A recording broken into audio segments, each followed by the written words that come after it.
أساسي دنيدا إيوا أني قدوم ربنا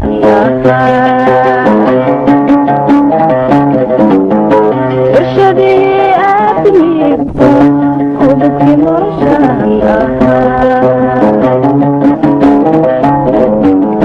أساسي دنيدا إيوا أني قدوم ربنا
mudug caasha ka soo gashay baran ana ka soo galay sanaagna saare ciise xamar gabar liyo dhimatay allah u naxariista ka soo gashay nugaalna waxa ka soo gashay shukri salaad weyrax iyaduna hadda dibadaha ay jirtaa sanaagna waxa ka soo gashay jooqageel iyaduna qof waayeelo murti ku fadhiya shantayada gabdhood isfaanin mayno runtii baarlamaanka ragga markii mooshin la isku qabsado marjic loo noqdo gabdhaha ahaayeen oo la tashado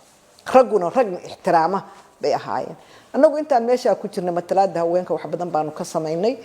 anigu waxaan galay guddiga joogtada ah ee arrimaha haweenka iyo qoyska mar walba waxaan u qareemi jiray wixii ka maqan arrimaha haweenka iyo qoyska waxaanu sameynay oo aan xasuustay wasiirada kuma aysan jirin wasaaradda haweenka si wasiir haweenu u soo galo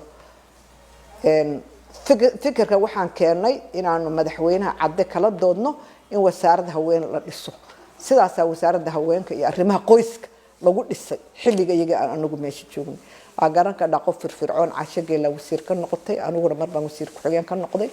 wasaaradda haweenku mandatekeedu wuxuu ahaa in haweenka loo qareemo wax badan oo qareemidana waa loo qabtay waa qiraya runtii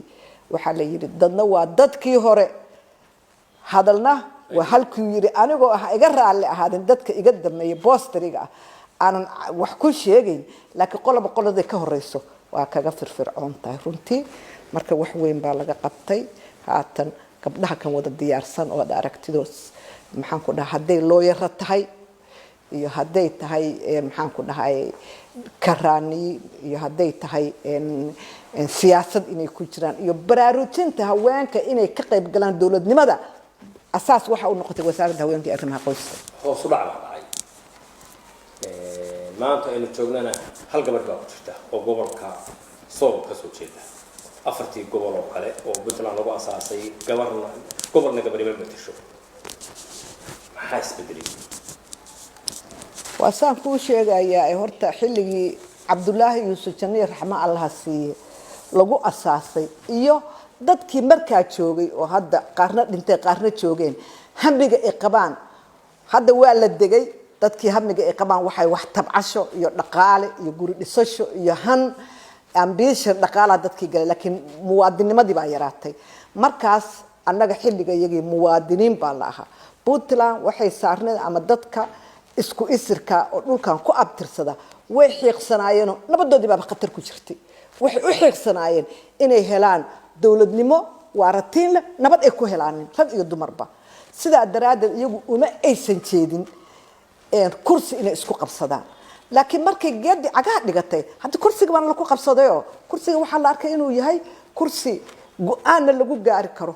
xisaanada leh dhaqaale fududna lagu heli karo marka waana lagu qabsadana la ka tuuro horta waxay ku xiran tahay in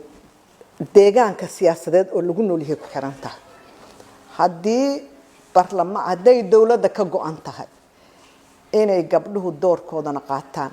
barnaamijka haweenka iyo qoyskana la horumariyo ilaa gabdhuhu meesha waxay matalayaan bulsho tiro badan wax ku oola dhaqaale soo geliya wax tar leh oo markii la fiiriyo ay noqonayaan wax u baahan in miiska go'aan gaarida loo fariisto haddii biyo laga hadlayo haddii caruur laga hadlayo haddii caafimaad laga hadlayo haddii waxbarasho laga hadlayo haddii dhaqaale laga hadlayo haddii laga hadlayo global development of the state haweenku waxay ku jiraan doorka ugu horeeyay ku jiraan waxaan gabdhuhu marka ay meesha u fariisanayaan gabdhaha ruuxoodu haddii ogyihiin iyo haddaanay ogaanba ma aha meesha haween ma ku jiraan haween ma ka muuqdaan arrintu sidaa ma aha arrintu waxa waaye haweenku waa majority of the population waana dad aan la qarin karin waana dad la rabo qofka metelaya inuu baahidooda uu gaarsiiyo meesha u baahan tahay marka rag iyo dumarba waa la horumaraya bulshaduna waa horumaraysaa laakiin waxay ku xiran tahay inay gabdhuhu si kasta u badiyeen matalaadooda helaan in dadka hoggaanka dawladda haya inay fahmaan aniga markaan dhahayay haddii xisbiya la furo aniga ragga waxa dooran lahaa ragga barnaamijka haweenka horumariyo waa dooran lahaa markaan ku dhahayay waxa waaye in mas'uuliyiinta ama madaxda ragga ay la gartaan marka gabdhuhu horumar waa gaarayaan laakiin kaligood hadda horumarka ay gaarayaan xaraarad weyn ma noqon way gaari karaan oo waa ku sheegay iyaga xagoodna waa laga rabaa inay gartaan kursiga waxay u fadhiyaan inay baahida haweenka ka tarjumaan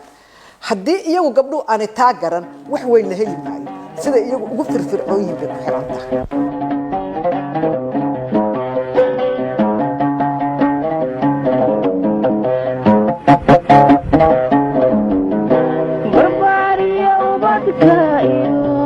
معلن أبو شان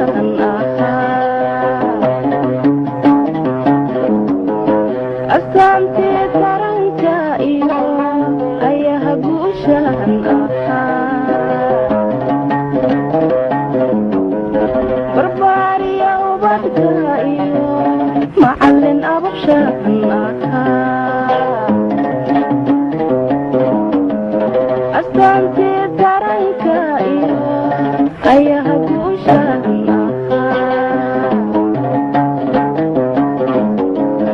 هيا شايلا الرقا ترقي وحنا هيدعو أبان كتبنا هيا شايلا الرقا ترقي وحنا هيدعو أبان كتبنا